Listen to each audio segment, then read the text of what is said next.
In honor of Valentine's Day, today we're going to take a look at the greatest playboy of them all, Bruce Wayne.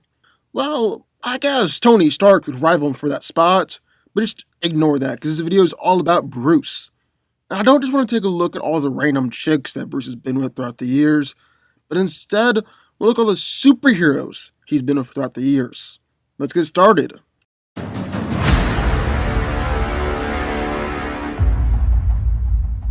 Now, All-Star Batman and Robin definitely isn't the best Batman comic book ever written, and if you've never read it, definitely don't blame you.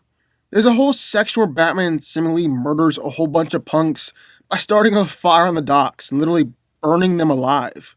Then Black Canary comes along, watches the show for a bit, and then gets totally turned on by what she sees.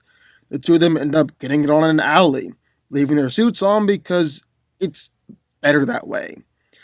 Now, I understand some people are into some kinky stuff, but still, safe to say that relationship didn't last too long. Mark this one down as another one that we wish we could forget. Ever since people heard that Bruce Wayne and Barbara Gordon had a romantic history in Batman Beyond, they're mostly just confused and uncomfortable. I mean, they call it the Bat family for a reason. Barbara's got a great dad in Jim Gordon, but Bruce is still a father figure in some regards, and it's just weird. Then we actually saw the two of them sleep together in Killing Joke, and it's still just as weird. Sure, Barbara's a grown woman at this point, but a lot of fans couldn't get over her history of looking to Batman as a mentor. Plus, there's the whole awkward aspect of Bruce sleeping with the daughter of Jim Gordon, one of his closest friends. Technically gotta put on the list, but really wish I didn't have to. While Batman is more often the protector than the one needing protecting, Bruce Wayne is kind of the exact opposite. After all, there's only so much that Bruce can do out in public without exposing the truth that he's not the harmless billionaire playboy that he pretends to be. And so that's why Lucius Fox hired him a bodyguard, a woman by the name of SASHA BORDEAUX. And understandably, Bruce was resistant to the idea out of fear of her discovering his night job, which, surprise, surprise, she did. However, rather than betray him, Sasha became an even more fierce protector of Bruce after discovering his value to the city as Batman. She didn't fall in love with him because of his devotion to protecting Gotham. And while Bruce was hesitant to start up a relationship with her, they're eventually drawn to each other because she could understand the danger he faced on a nightly basis.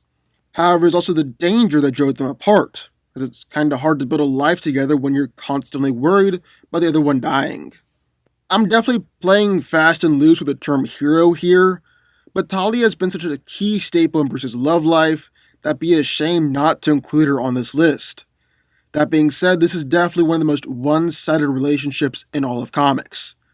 Ra's al Ghul wants a successor, has determined that Batman's the best fit, and so Talia is gonna get that Bat D, no matter how many times Bruce rejects her. I mean, according to the son of Batman, she even admitted to drugging him and having sex with him when he was knocked out in order to have Damian, and also marrying him without his consent.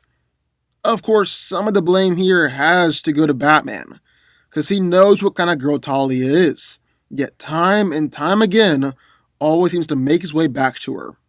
Becca is a new god of New Genesis, more specifically the new god of love, basically making her Cupid in this story.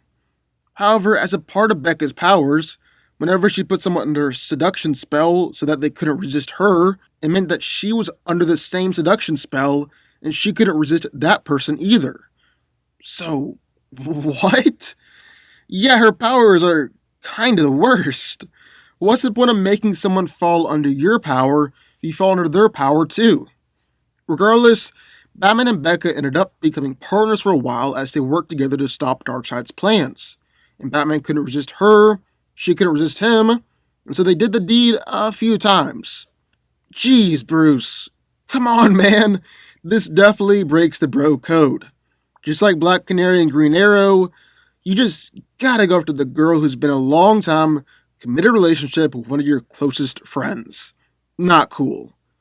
Regardless, Lois was evidently looking for something different after dating Superman for so long. So she decided to switch things up and start dating billionaire playboy Bruce Wayne. Things were going well, things were getting hot and frisky, They eventually reached a point where Bruce felt comfortable enough to tell Lois about his other persona. And Lois definitely wasn't a big fan, and ended up breaking up with him. It also must have been just super weird for her, seeing as how all the relationships turn out to be of costume superheroes and vigilantes. Superheroes going after superheroines makes complete sense. You got a ton in common, running the same circles, and you don't even have to worry about that whole lousy secret identity thing. And so it does make sense to think that 2/3 of DC's Trinity would wind up in a relationship together. This is exactly what happened in the Justice League TV show. Serving in the Justice League together, they obviously saw a lot of each other and had many of the same problems. But the first they got on screen was sharing a kiss. Both were reluctant to pursue things from there, though, due to their respective baggage, so the relationship fizzled out. However, given how much chemistry the two had and the sexual tension that was between them, you can't help but think that something more happened between the two whenever the cameras weren't rolling. Zatanna is just another in a long line of failed relationships for Bruce, but not really due to any issue on her part. Her more cheerful personality seems just like the thing that Bruce might need in his life, and she's also more than powerful enough to defend herself, which is a huge plus whenever it comes to dating a superhero. However, while Zatanna made it clear that she wanted to get closer to Batman, throwing herself at him constantly, Bruce ended up telling her that while he liked her, he cared too much about her to get seriously involved.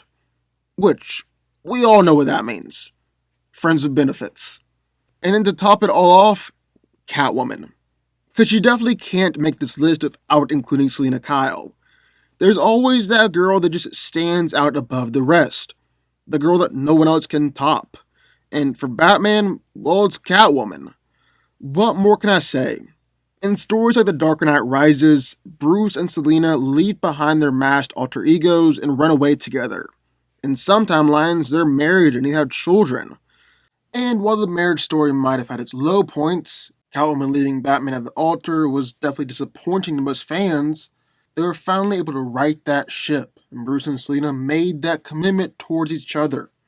It might not have been legal, but like Selina said, they're both vigilantes and go out and fight crime. Catwoman's a master thief, she's been a mob boss. Legality and the rule of law has never been super important to them. The important thing is that they're finally married. They're one of the greatest couples in comics.